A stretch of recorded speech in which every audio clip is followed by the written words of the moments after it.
Hello students, I'm your science teacher. Hope you all are fine. Now we will start a new chapter, chapter 5, body movement. So, in this chapter we shall learn about the how the body moves. What are the cartilage, what are the tendons and what are the movements that our body show. We will discuss in this chapter. Now let's look the chapter. Chapter 5, body movements. These are all topics in the learning points we will discuss in this chapter. Now look at these points. Human skeleton, cartilage, muscular system. How do bones help in movement, joints in the body and movements in animals. Now students get ready for the exercise. How do animals move from one place to another? Now here are the columns. First column is about animals. Second is body parts used for moving from place to place. How do animals move? Now students, first is cow. Cow कैसे move करती है? Legs के through move करती है. ये आपको show कर रखा है इमेज काउ की. नेक्स्ट है ह्यूमंस. ह्यूमंस की इमेज शो कर रखी है. ह्यूमंस कैसे मूव करते हैं? लेग्स के थ्रू. तो हम यहाँ पे मूव राइट करेंगे लेग्स. नेक्स्ट है आपका स्नेक. स्नेक कैसे करता है? अपनी बॉडी के थ्रू मूव करता है. स्लीथर करता है, वो रेंगता है. तो right it here body. Next है बर्ड. बर्ड किसके थ्रू मूव करती है बच्चों? बर्ड फ्लाई करती है विंग्स के थ्रू. वॉक करती है अपने लेग्स के through. Next is insect. Insect किसके थ्रू मूव करता है बच्चों? इंसेक्ट भी अपने लेग्स के थ्रू मूव करता है. नेक्स्ट है फिश. बच्चों की फिश किसके थ्रू मूव करती है? फिन्स के through. Now students let's begin the chapter. आपको पता है सारे ही लिविंग थिंग्स में कुछ स्पेशल फीचर्स होते हैं जो उन्हें अलग बनाते हैं एक दूसरे से. बच्चों प्लांट्स के अपना यूनिक सिस्टम होता है जो डिफरेंट फंक्शन परफॉर्म करते हैं. एनिमल्स के कुछ अपने डिफरेंट ऑर्गन सिस्टम्स होते हैं जो डिफरेंट एक्टिविटीज को परफॉर्म करते हैं. बच्चों जो बॉडी होती है मल्टी सेलुलर एनिमल्स की, वो वेल ऑर्गेनाइज्ड ऑर्गन सिस्टम होता है उसके अंदर. ह्यूमन बींग्स और जो दूसरे एनिमल्स है वो डिफरेंट डिफरेंट टाइप के बॉडी मूवमेंट्स को शो करते हैं. उसी को हम समझते हैं. Now students your first point is जो मूवमेंट हमारा बॉडी पार्ट्स के थ्रू होता है. जैसे माउथ, हेड मूव कर रहे हैं हम अपना, आर्म्स, बैकबोन, ये सब हम मूव कर रहे हैं. मतलब हमारे पार्ट्स, बॉडी पार्ट्स मूव कर रहे हैं. सेकंड आता है जब हमारी होल बॉडी मूव करती है. मतलब कि जब हम एक जगह से दूसरी जगह जा रहे हैं, हमारी पूरी बॉडी मूव कर रही है, उसी को हम क्या कहते हैं? उसी को हम लोकोमोशन कहते हैं. नाउ इस अंडरस्टैंड करने के लिए कि हमारी बॉडी पार्ट्स कैसे मूव करते हैं और लोकोमोशन कैसे होता है, उसको समझने के लिए हम देखते हैं. उसके लिए हम समझेंगे कि डिफरेंट जॉइंट्स और मसल्स कैसे वर्क करते हैं. बच्चों आपके जो जॉइंट्स है, मसल्स है, उसके थ्रू ही आपकी बॉडी मूव करती है, लोकोमोशन करती है. उसी को हम समझने वाले हैं. Let's read about this human skeleton. Skeleton क्या होता है? स्केलेटन एक हार्ड फ्रेमवर्क होता है जो हमारी बॉडी को शेप प्रोवाइड करता है, सपोर्ट देता है, मजबूती देता है. और आपका जो बॉडी की शेप डिफाइन होती है वो स्केलेटन पे डिपेंड करती है. जो हमारे हार्ड पार्ट्स होते हैं ह्यूमन बॉडी के, वो हमारी ह्यूमन स्केलेटल सिस्टम के कंपोनेंट्स हैं. ह्यूमन बींग्स में तो जो स्केलेटन होते हैं वो बॉडी के अंदर होता है. आपको पता है स्केलेटन जो है वो हमारे बोन्स का फ्रेमवर्क, वो तो हमारे इंटरनल पार्ट होता है. सो हमारे, इसलिए हम इसे क्या कहते हैं? हमारी बॉडी के अंदर होता है, इसलिए हम इसे एंडोस्केलेटन कहते हैं. इसमें स्कल आता है, backbone, ribs, breast bone, shoulder bones, hip bone और हमारे आर्म्स बोन और लेग्स बोन्स आते हैं. Now students here are the image of the human skeletal system. इसमें आपका स्कल आ गया, lower jaw, shoulder girdle, sternum, ribs, humerus, vertebral column and tibia. Now next is the functions of the skeleton. अब हम समझते हैं skeleton के functions क्या होते हैं. इसके इंपॉर्टेंट फंक्शंस को ही समझेंगे हम. स्केलेटन जो होता है हमारी पूरी बॉडी को एक शेप देता है और उसके सारे पार्ट्स को एक जगह कंसिस्ट करता है, क्लस्टर में करता है. बच्चों ये हमारे डेलिकेट इंटरनल ऑर्गन्स जो होते हैं जैसे हार्ट, लंग्स, उसको प्रोटेक्ट करने का काम करता है स्केलेटन. बच्चों इसमें हमारे न्यूक्लियस पॉइंट्स होते हैं अटैचमेंट के, जो हमारी बॉडी को अटैच करके रखते हैं मसल्स से. नेक्स्ट आता है मसल्स के साथ साथ स्केलेटन हेल्प करता है हमारे किसकी मूवमेंट में? Movement of the body parts and locomotion. यानी हमारा सर मूव कर पा रहा है, हेड मूव कर पा रहा है, माउथ मूव कर पा रहा है, या हमारी पूरी बॉडी मूव कर पा रही है, लोकोमोशन कर पा रही है, वो स्केलेटन की वजह से ही कर पा रही है. Now students let's read about the knowing fact. Human skeleton में बच्चों 206 बोन्स होती हैं. नाउ अब हम समझते हैं कि parts of the human skeleton, एक एक पार्ट्स के बारे में समझेंगे. स्कल के बारे में. स्कल जो है ये हमारा एक बोनी फ्रेमवर्क होता है हेड के. हेड का। इसके टू मेन पार्ट्स होते हैं जिसे हम क्या कहते हैं, क्रेनियम या फेशियल बोन्स। क्रेनियम जो होता है ये हमारा अपर पार्ट होता है स्कल का, जिसमें हमारे 8 फ्लैट बोन्स होते हैं जो एक दूसरे से जुड़े रहते हैं और ये हमारे ब्रेन के अंदर होते हैं। बच्चों जो फेस होता है या जॉ होता है उसमें हमारे 14 बोन्स होते हैं लोअर जॉ में। बच्चों हमारे मूवेबल बोन होता है और आपको पता है अपर जॉ तो हमारा मूव नहीं करता क्योंकि वो अटैच रहता है। हम अपने बच्चों लोअर जॉ को ही मूव करवा पाते हैं। स्कल का काम होता है ब्रेन को प्रोटेक्ट करना। नेक्स्ट आता है आपका बैकबोन। बैकबोन भी हमारे स्केलेटन का पार्ट है। बैकबोन जो होता है लॉन्ग हॉलो होता है, एक रॉड लाइक स्ट्रक्चर होता है जो हमारे नेक से हिप्स तक के लिए इसकी लेंथ होती है। बैकबोन जो होता है ये हम इसे वर्टिब्रल कॉलम या स्पाइन भी कह सकते हैं। इसके अंदर 33 स्मॉल बोन्स होती हैं जिसे हम वर्टिब्रे कहते हैं। बच्चों ये हमारे स्कल के बेस से लोअर बैक तक होता है। ये स्ट्रांग होता है, मजबूत होता है, फ्लेक्सिबल होता है, जब भी तो आप बेंड कर पाते हो, झुक पाते हो। बच्चों इसमें 26 वर्टिब्रे होते हैं स्पाइन में। नेक्स्ट आता है बैकबोन जो है हमारे हेड को अपराइट होल्ड करके रखता है या इनक्लोज करता है या प्रोटेक्ट करता है हमारे स्पाइनल कॉर्ड को। बैकबोन जो है सिर्फ एक लॉन्ग बोन से मिलकर बना है। We will not be able to bend our body. Backbone बच्चों एक बोन से मिलकर बना है इसलिए हम अपनी बॉडी को बेंड नहीं कर सकते। Now students here are the following functions of the backbone. अब हम समझते हैं बैकबोन के फंक्शंस कौन कौन से होते हैं। बैकबोन का काम है मेन सपोर्ट देना। सेकेंड, बैकबोन का काम है हमारे हेड से टॉप तक के लिए एक पूरा प्रोवाइड करना सपोर्ट। थर्ड है हमारा, इससे हमारे शोल्डर बोन, रिब्स और हिप बोन अटैच रहते हैं। ये हमारे स्पाइनल कॉर्ड को प्रोटेक्ट करता है जो कि हमारे इंटरनल डेलिकेट ऑर्गन है। नेक्स्ट आता है आपका रिब केज। रिब केज का काम क्या होता है? रिब केज हमारे थिन होते हैं, फ्लैट होते हैं जो हमारे बोन्स से कवर्ड रहते हैं। रिब केज के अंदर कौन सा डेलिकेट ऑर्गन प्रोटेक्ट रहता है बच्चों? हमारा रिब केज के अंदर हमारा नाउ रिब केस हमारे कर्व्ड बोन्स होते हैं जो चेस्ट के अंदर होते हैं। रिब्स हमारे पेयर्स में एग्जिस्ट करते हैं। 12 पेयर्स जो होते हैं रिब्स के वो हमारे रिब केज को फॉर्म करते हैं। इसमें एक स्मॉल बोन होती है जिसे हम ब्रेस्ट बोन भी कहते हैं।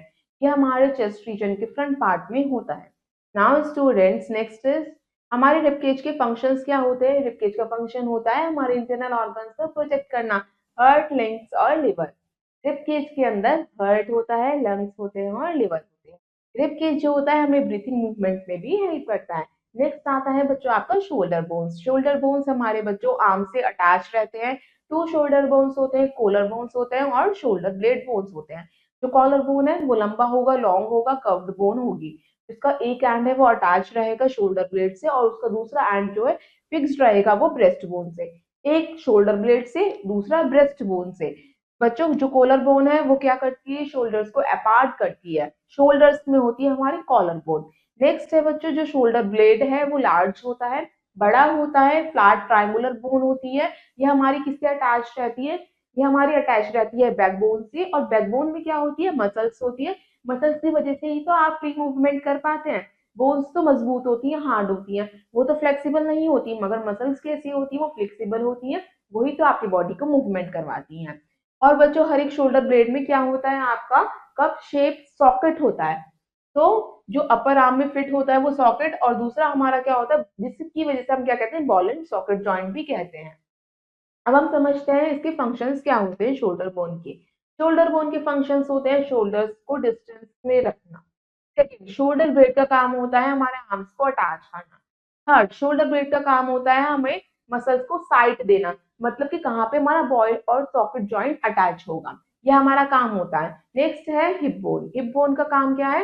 हिप बोन हमें मूवमेंट में हेल्प करता है। यह हमारी बॉडी वेट को मेंटेन करता है। बॉडी वेट सारा बच्चों आपका हिप बोन पे ही पड़ता है।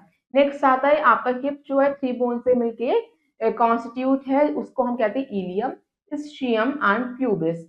जब हम बॉर्न होते हैं तो ये हमारी 3 बोन्स जो होती हैं वो सेपरेट होती हैं, अलग अलग होती है। जैसे जैसे आप धीरे धीरे बड़े होते रहते हो जो आपके लास्ट 2 पार्ट्स है बैकबोन के वो एक लार्ज बोनी बाउल में कन्वर्ट हो जाते हैं, मतलब जुड़ जाते हैं। उसी को हम क्या कहते हैं? पेल्विस कहते हैं। इसमें 2 सॉकेट्स होते हैं और हर एक में क्या होता है? 2 साइड्स जो होती है इसकी लोअर पार्ट से अटैच रहती है। जो थाई बोन होता है हमारी लेग्स का वो किससे अटैच रहता है? हिप बोन से। किस उस जॉइंट को हम क्या कहते हैं? जब हमारे थाई बोन अटैच रहता है हिप बोन से उसको हम कहते हैं बॉल एंड सॉकेट जॉइंट। जो हिप बोन होता है एक लिंक प्रोवाइड करता है upper part of our body और हमारे ट्रंक या लेग्स के बीच में। नाउ स्टूडेंट्स हम हमारे फंक्शंस क्या होते हैं हिप बोन को उसका हम स्टडी करते हैं। फर्स्ट है यह हमारे सपोर्ट और प्रोटेक्ट करता है लोअर ऑर्गन्स को। हिप बोन, नाउ स्टूडेंट जैसे कि आपके इंटेस्टाइन हो गई, या हम कह सकते हैं यूराइनरी, ये हमारे यूराइनरी को, ब्लैडर को, इंटरनल सेक्स ऑर्गन्स को, इन सबको प्रोटेक्ट करता है। नेक्स्ट आता है ये हमारे लेग्स से अटैच रहता है, हिप बोन। थर्ड आता है ये हमारे अटैचमेंट का काम करता है, यानी मूवमेंट का काम भी करता है मसल्स के, लेग्स, हिप्स और ट्रंक। ये मूव क्यों कर पा रही है? हिप बोन की वजह से ही। नाउ नेक्स्ट आता है आपका बोन्स ऑफ हैंड। आपके हैंड में भी बोन्स होती है, हड्डियां होती है। आप टच करके देखिए, आपको हार्ड कोई सब्सटेंस या कह सकते हैं हार्ड चीज महसूस होती है, वो क्या होती है? आपकी बोन्स होती है। नाउ आवर हैंड, हमारे हैंड में 3 पार्ट्स होते हैं, रिस्ट, पाम और फिंगर्स। कलाई, पाम, हथेली और फिंगर्स यानी उंगलियां। रिस्ट में हमारे 8 स्मॉल बोन्स होते हैं जिसे हम कार्पल्स कहते हैं। पाम में 5 लॉन्गर बोन्स होते हैं जिसे हम मेटाकार्पल्स कहते हैं। फिंगर्स में हमारी जॉइंट बोन्स होती हैं जिसे हम क्या कहते हैं? Phalanges. Now students, here are the image of the bones of the hand, radius, ulna, carpals यानी wrist bones, metacarpals and phalanges. Now students, your next topic is how do bones help in movement. Bones कैसे help करती हैं movement में? Bones बच्चों अपने आप move नहीं कर सकती, तो बोन्स हमारी मसल से अटैच रहती है, मसल्स ही बोन्स को मूव करने में हेल्प करते हैं। मसल्स कैसी होती हैं? जब मसल्स हमारी बोन से अटैच रहती हैं उन्हें हम क्या कहते हैं? टेंडन्स। जब हमारी मसल्स बोन से अटैच रहती है उसे हम कहते हैं टेंडन्स। और जो लिगामेंट्स होते हैं वो हमारे बोन्स टू बोन्स अटैच करने का काम करते हैं, तो जिसकी वजह से हमारे बोन्स स्ट्रेच कर पाती है, रिलैक्स कर पाती है और पॉसिबल वे में मूव कर पाती है। Now let's read about the knowing fact. Most sensitive finger होती है ह्यूमन हैंड की, वो होती है इंडेक्स फिंगर। नाउ अब हम समझते हैं मसल्स जो होते हैं कैसे मूवमेंट लाते हैं बॉडी के अंदर। वो कॉन्ट्रैक्ट करते हैं यानी सिकुड़ जाते हैं, छोटे हो जाते हैं, रिलैक्स करते हैं यानी लेंथनिंग करते हैं, अपने साइज को इंक्रीज करते हैं, फैल जाते हैं। मसल्स कॉन्ट्रैक्ट करते हैं, रिलैक्स करते हैं, फिर कॉन्ट्रैक्ट रिलैक्स करते हैं। यही मूवमेंट करते हैं मसल्स। बच्चों जो हमारा वन एंड होता है मसल का वो अटैच रहता है हमारे मूवेबल बोन से, और जो दूसरा एंड होता है वो हमारा अटैच रहता है फिक्स बोन से। जब ये मसल्स जो होते हैं कॉन्ट्रैक्ट करते हैं, ये हमारे मूवेबल बोन को पुल करते हैं। तो जो हमारे मसल्स है इस तरीके से पेयर में ही काम करते हैं। जो ये आपको फिगर शो कर रखा है, इसमें आपको बाइसेप्स और ट्राइसेप्स की फिगर दिखा रखी है, जिस तरीके से आपका आर्म मूव करता है। जो मसल्स होती है हमारी लेग्स की वो क्वाइट सिमिलर होती है इसी तरीके से। आर्म कैसे स्ट्रेट, आप अपने आर्म को स्ट्रेट करिए, ट्राइसेप्स कॉन्ट्रैक्ट करेंगे, छोटे हो जाएंगे, बाइसेप्स रिलैक्स करेंगे यानी वो वाइड हो जाएंगे, लेंथ इंक्रीज हो जाएगी। इस तरीके से आपके जैसे आप आपको बेंड करेंगे तो आपके ट्राइसेप्स रिलैक्स हो गए, मतलब कि अब उनकी स्प्रेड हो गई लेंथ। नेक्स्ट है बाइसेप्स जो है कॉन्ट्रैक्ट हो गए, उनकी लेंथ शॉर्ट हो गई। आर्म को बेंड करते ही क्या हो गए? वो बाइसेप्स कॉन्ट्रैक्ट, और आर्म्स को स्ट्रेट करते ही बाइसेप्स क्या हो गए? हमारे रिलैक्स। इस तरीके से रिलैक्शन कॉन्ट्रैक्शन होता है। Now next is cartilage. Cartilage क्या होता है? बच्चों जो हमारे एडिशनल पार्ट होता है स्केलेटन में, बच्चों जो हार्ड नहीं होता बोन्स की तरह, जो सॉफ्ट मसल्स होती हैं, सॉफ्ट अपर पार्ट होता है, वो किससे बनता है? कार्टिलेज से बनता है। जो आपकी ईयर की लोअर पोजीशन वाला हिस्सा होता है जिसे हम ईयर लोब कहते हैं, उसे आप टच करके देखिए। जो ईयर लोब है वो आपका वो कैसा है? सॉफ्ट है, फ्लेक्सिबल है, मतलब यहाँ पे बोन्स नहीं होती, वहां पे क्या होती है? कार्टिलेज होती है। कार्टिलेज जो है ये आपकी बोन बोन जॉइंट्स पे पाई जाती है। कार्टिलेज जो होती है ये आपके फॉलोइंग पार्ट्स में होती है बॉडी के, उसी को हम समझते हैं। Let's look the first point. या आपके नोज के एंड में होती है, या आपके बोन्स की एंड में होती है, जहाँ पे आपके 2 जॉइंट्स मीट करते हैं। नाउ नेक्स्ट इज, ये हमारे ईयर्स के आउटर पार्ट में होती है, उस आउटर पार्ट को ईयर के हम पिना कहते हैं। कार्टिलेज हमारे प्रेजेंट होती है कार्टिलेज डिस्क में। जो कार्टिलेज डिस्क है वो हमारे बच्चों बैकबोन के वर्टिब्रे में होती है। नाउ स्टूडेंट्स, आपका नेक्स्ट आता है joints in the body. Body में कौन कौन से जॉइंट्स होते हैं और उनके क्या फंक्शंस को होते हैं? बच्चों हमारी बॉडी पार्ट्स मूव कर पाती है टू पॉसिबल वे में। जब हाँ जहाँ पे हमारी बोन्स मिली होती हैं वो ही हमारी बॉडी पार्ट मूव कर पाता है। जॉइंट हमारे वो प्लेस होता है जहाँ पे 2 बोन्स मिलती है। लिगामेंट्स क्या करती हैं? बोन्स को जोड़ने का काम करती हैं। उसी के बारे में हम स्टडी करते हैं। Now student, types of joint. कौन कौन से टाइप के जॉइंट्स होते हैं जो आपकी बॉडी में मूव करने में हेल्प करते हैं? First is hinge joint, second ball and socket, third is pivot, fourth is fix joint. Now let's read about the hinge joint. Hinge joint कौन सा होता है? हिंज जॉइंट वो होता है जो आपकी बॉडी को मूव करता है, अलाउ करता है सिर्फ वन डायरेक्शन में, यानी कि फॉरवर्ड और बैकवर्ड। आप फॉरवर्ड या बैकवर्ड कर पा रहे हैं, एक ही डायरेक्शन में मूव कर पा रहे हैं, उसे हम कहेंगे हिंज जॉइंट। बट जो हिंज जॉइंट जो होता है वो हमारा एल्बो पे होता है, नी पे होता है, घुटनों में होता है, जॉ यानी कि लोअर जॉ में होता है, हमारे जॉइंट्स में होता है, जो जॉइंट्स हमारे फिंगर्स और टोस के बीच में होता है, और एक स्लिपरी फ्लूइड होता है इन जॉइंट्स को जो मूव करने में हेल्प करता है, जिसे हम लुब्रिकेशन भी कह सकते हैं। नेक्स्ट आता है बच्चों आपका ball and socket joint. Ball and socket joint हमारा शोल्डर और हिप जॉइंट को अटैच करता है, यानी उसे मूवेबल बनाता है। इसका जो वन एंड होता है बोन का वो राउंड लाइक होता है, बॉल जिसे हम कह सकते हैं, जो दूसरे पार्ट में फिक्स्ड होता है जिसे हम सॉकेट पार्ट कह सकते हैं, जिसकी वजह से हमने इसे नेम दिया है ball and socket joint. Now next आता है बच्चों आपका पाइवोट जॉइंट। पाइवोट जॉइंट जो है वो आपका स्कल और स्पाइन के बीच में होता है, जो जिसकी वजह से आपके अपना हेड टर्न कर सकते हैं, ऊपर और नीचे कर सकते हैं, वो पाइवोट जॉइंट हो सकता है। नेक्स्ट आता है बच्चों आपका फिक्स जॉइंट। फिक्स जॉइंट का क्या काम होता है? फिक्स जॉइंट जो होते हैं वो हमारे बोन्स को टाइटली हेल्ड करके रखते हैं, जिसकी वजह से वो मूव नहीं कर पाते जॉइंट्स। बच्चों सारे जॉइंट्स मूव नहीं करते, कुछ जॉइंट्स इमूवेबल होते हैं, उन्हें हम फिक्स जॉइंट कहते हैं। नाउ स्टूडेंट्स, जो फंक्शन होता है फिक्स जॉइंट का क्या होता है कि वो हमारे जॉइंट्स को स्ट्रेंथ देते हैं, मजबूती देते हैं और सपोर्ट देते हैं, जो हमारे डेलिकेट ऑर्गन्स को प्रोटेक्ट करता है, जस्ट लाइक ब्रेन। बच्चों जिसकी वजह से कोई भी हमारे किसी भी काइंड की इंफॉर्मेशन क्या है वो हमारे वो मतलब कि डेलिकेट ऑर्गन्स से उसे इटरनल शॉक नहीं देती कोई भी इंफॉर्मेशन। फिक्स जॉइंट जो होते हैं वो हमारे ज्यादातर स्कल में होते हैं, स्कल में ब्रेन होता है, ब्रेन में ही सारी इंफॉर्मेशन होती है, that is why. Now students next is knowing fact. जो ह्यूमन बॉडी है उसमें 230 movable and semi movable joints हैं, जिसकी वजह से हम मूव कर पा रहे हैं। Now next is muscular system. बच्चों मस्कुलर्स जो होते हैं, मसल्स जो होते हैं हमारे बोन से अटैच रहते हैं, जिस एक फाइबर होता है, उस फाइबर को हम क्या कहते हैं? Tendons. Muscle to bone attach है तो टेंडन, उसे हम टेंडन्स कहेंगे। जो मसल है बच्चों उसमें एटलीस्ट वन टेंडन होता है। बच्चों अपर बोन के बोथ साइड्स एक पेयर है टेंडन का। हमारे मसल्स जो होते हैं जिसकी वजह से कॉन्ट्रैक्ट करते हैं जब हम क्या करते हैं, आर्म के बोन्स को पुल करते हैं। और बच्चों एक्शन जो है स्ट्रेट होने का वो हमारे एल्बो जॉइंट के बीच में होता है। मसल्स जो होता है हमेशा पेयर्स में काम करते हैं, कॉन्ट्रैक्ट या रिलैक्स जो करेंगे पेयर में ही करेंगे। बच्चों जिसकी वजह से हमारे आर्म्स क्या है, बेंड हो पाता है, स्ट्रेट हो पाता है, मतलब कि यहाँ पे हमारे मस्कुलर सिस्टम काम करता है। Now what is bending and straightening of arm? हमारे आर्म में टू पार्ट्स होते हैं, अपर आर्म होता है, एक लोअर आर्म होता है, जो हमारे एल्बो यानी कोनी से अटैच रहता है। अपर आर्म का बोन जो होता है उसमें पेयर ऑफ मसल्स होते हैं जिसे हम बाइसेप्स कहते हैं और ट्राइसेप्स कहते हैं, जो दोनों साइड्स होते हैं। जो हमारा अपर एंड होता है मसल का वो अटैच रहता है फिक्स बोन से, जिसे हम शोल्डर ब्लेड कहते हैं, जो टेंडन से अटैच रहता है। जो लोअर एंड होता है मसल्स का वो अटैच रहता है हमारे लोअर आर्म से, जिसे हम क्या कहते हैं? टेंडन से, वो भी टेंडन से अटैच रहता है। नाउ स्टूडेंट्स, ये आपको शो कर रखा है मसल्स इन ह्यूमन आर्म्स। ये बाइसेप्स होते हैं हमारे आगे की तरफ, ट्राइसेप्स पीछे की तरफ होते हैं, ये स्कैपुला होता है। नाउ नेक्स्ट आता है आपका मूवमेंट ऑफ द आर्म। हमारे आर्म कैसे मूवमेंट करते हैं? फर्स्ट है आपका, जब भी आप आर्म को बेंड करना चाहते हैं, जो आपकी बाइसेप्स मसल होती हैं वो कॉन्ट्रैक्ट हो जाती हैं। जैसे ही बाइसेप्स मसल्स कॉन्ट्रैक्ट होती हैं वो लोअर आर्म को पुल करती हैं और लोअर आर्म मूव करना स्टार्ट करता है।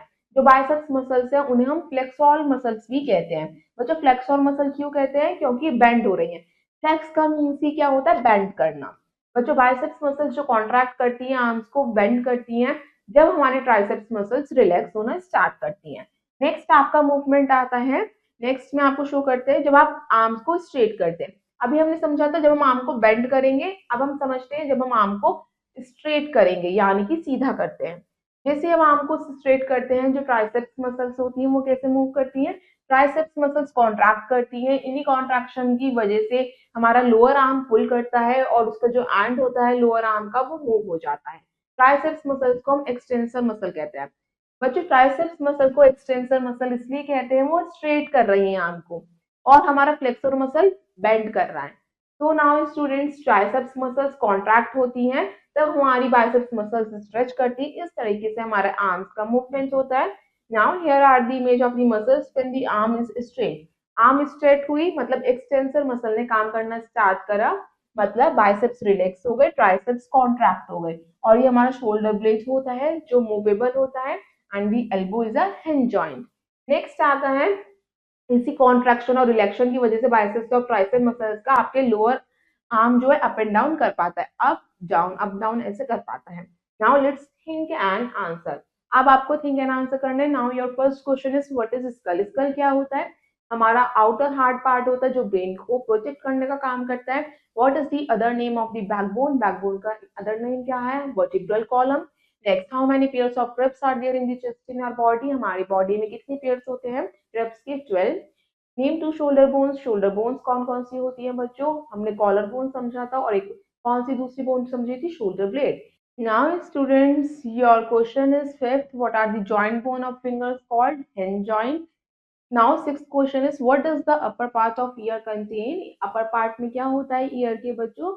ईयर लोब होता है जो क्या होता है हमारा बिल्कुल सॉफ्ट होता है, फ्लेक्सिबल होता है। Name the four type of joints in the human body. Upper part में बच्चों ईयर के कार्टिलेज भी हो सकता है, हम कह सकते हैं। नेक्स्ट है name the four types of joint in the human body. हमने ह्यूमन बॉडी में फोर टाइप्स के जॉइंट होते हैं उसके बारे में स्टडी करा था। Pivot joint, ball and socket joint, hinge joint, and gliding joint. ये हमने अपने चैप्टर में स्टडी करी। Now next topic is movement in animals. Animals कैसे मूव करते हैं उसी को हम समझेंगे। नाउ जो मूवमेंट होता है एनिमल्स में उनकी बॉडी स्ट्रक्चर के अकॉर्डिंग होता है। कुछ एनिमल्स जो होते हैं वो फ्लाई कर पाते हैं, कुछ एनिमल्स जो होते हैं वो क्रॉल करते हैं, कुछ एनिमल्स रनिंग करते हैं, कुछ एनिमल्स स्विम करते हैं। हाँ, उसी को हम स्टडी करते हैं।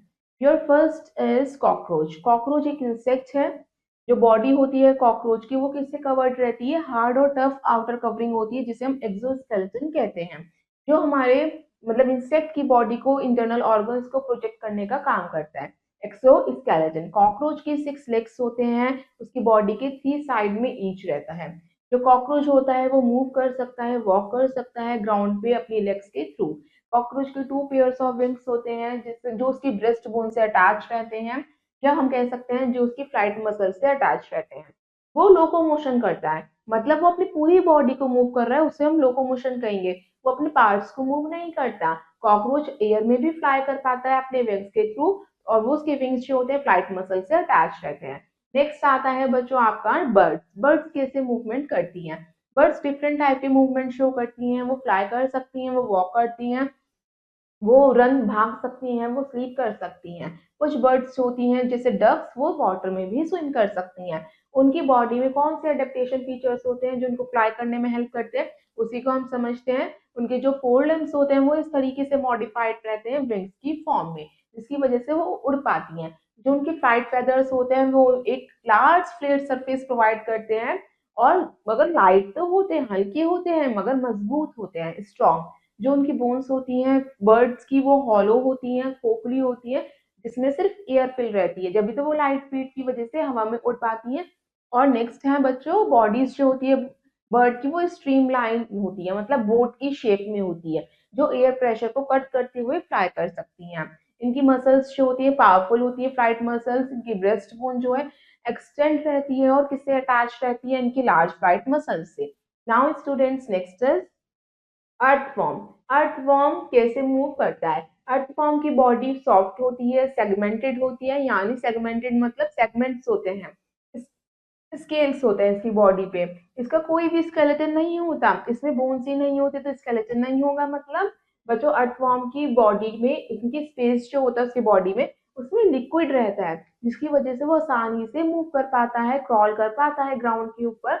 आपने देखा होगा जो उसकी बॉडी वॉल होती है वो हार्ड होती है, कर्व्ड होती है, और चीटे कहते हैं उसे। उसकी बॉडी के स्ट्रक्चर को हम, जो सेगमेंटेड रहती है और कनेक्ट किससे रहती है? मसल से कनेक्ट रहती है। चीटे जो होता है ब्रेस्ट लाइक हेयर्स होते हैं जो उसे प्रोजेक्ट करते हैं अर्थवॉर्म को लोअर सरफेस के ऊपर, उसे मूव करवाने में हेल्प करते हैं। Now students here are the movement of the earthworm crawling. अपनी क्रॉल करता है बॉडी सेगमेंट्स के through, and here are the stages of the movement of the earthworm. Next आता है अर्थवॉर्म जो होता है अपनी बॉडी को स्ट्रेच करता है फ्रंट पार्ट से, फिर उसका जो हिंड एंड होता है वो फिक्स हो जाता है। फिर वो क्या करता है, उसका फ्रंट एंड फिक्स हो जाता है, फिर वो अपने हिंड एंड से मूव करता है। इस तरीके से वो सेगमेंट में मूव करता है। उसका पहले फर्स्ट पार्ट मूवेबल है, सेकंड पार्ट फिक्स्ड है, फिर सेकंड पार्ट मूवेबल है, फर्स्ट पार्ट फिक्स हो जाता है। इस तरीके से वो कॉन्ट्रैक्शन और एक्सपेंशन के थ्रू चीटी की हेल्प से मूवमेंट करता है। नेक्स्ट आता है बच्चों स्नेल। स्नेल हमारा स्लो मूविंग एनिमल होता है, जो कम से कम उसकी स्पीड पता है कितनी होती है स्नेल की? 3 मीटर पर आवर। 1 घंटे में वो सिर्फ 3 मीटर कवर कर पाता है और वो गार्डन में लिव करता है, वो प्लांट्स और डेड एनिमल्स को ईट करता है। स्नेल की सॉफ्ट बॉडी किससे कवर रहती है? हॉर्न लाइक शेल होती है। आपने देखा होगा स्नेल के ऊपर शेल होती है छोटी सी। जो उसकी आउटर शेल होती है वो किससे बनी होती है? कैल्शियम कार्बोनेट से। और जो उसका हेड होता है उसकी ओपनिंग रहती है। उस जो उसका मस्कुलर फूट है जो उसकी शेल के आउटर पार्ट से निकलता है उसके थ्रू ही वो मूव कर पाता है। जो उसका फूट पार्ट है वो उसकी बैली से अटैच रहता है। फूट पार्ट जो है उसका वेवी मोशन क्रिएट करता है जिसकी वजह से वो मूव करता है। Now students here are the image of the snail wave like motion of a foot that is snail gliding. Next is large tentacles with an eye that is sensitive to light.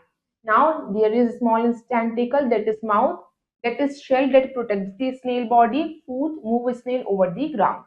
Next आता है movement of fish. Fish कैसे move करती है? Fish vertebrate होती है। They have a bony skeleton. इसका skeleton bony होता है। स्केलेटन जो फिश का होता है वो किससे कवर्ड रहता है? मसल से कवर्ड रहता है। मसल्स जो होते हैं उसकी बॉडी को अपोजिट साइड्स में कॉन्ट्रैक्टिवली क्या करते हैं? उसे मूव करने में हेल्प करते हैं। टेल का काम होता है फिश के लिए डायरेक्शन को चेंज करना। बच्चों जो टेल है वो क्या करती है? साइडवर्ड्स और बैकवर्ड्स मूव कर सकती है।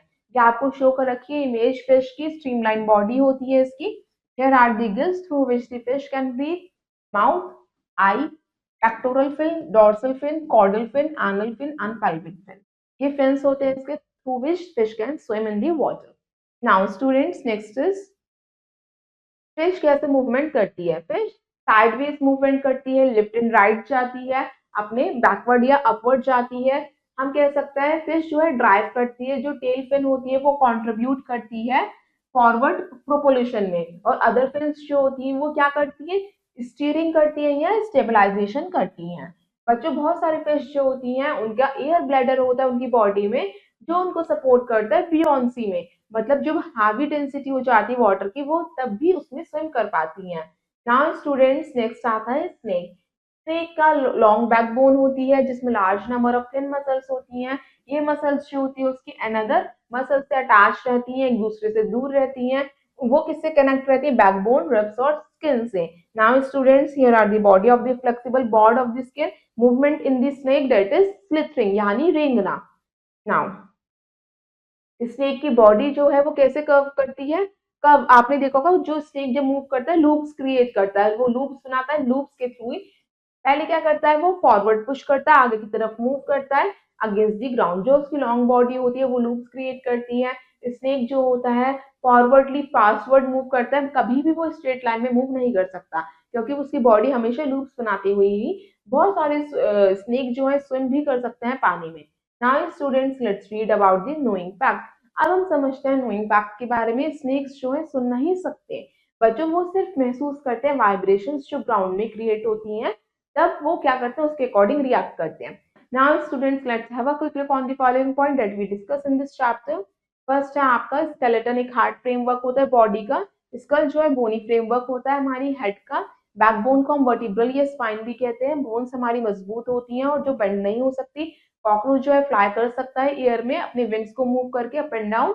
बर्ड्स की फोरलिम्स जो होती है इस तरीके से मॉडिफाइड रहती हैं कि वो फ्लाई कर पाती है। अर्थवॉर्म्स जो है अपनी बॉडी को स्ट्रेच करते हुए आगे बढ़ता है। स्नेक्स जो है अपनी मस्कुलर फुट की तरह मस्कुलर फुट की वजह से मूव करते हैं। स्नेक्स जो है कुछ हमारे स्विम भी कर सकते हैं। Now students rest of the exercise you will do yourself. I hope you all students have understood this chapter. Thank you and have a nice day.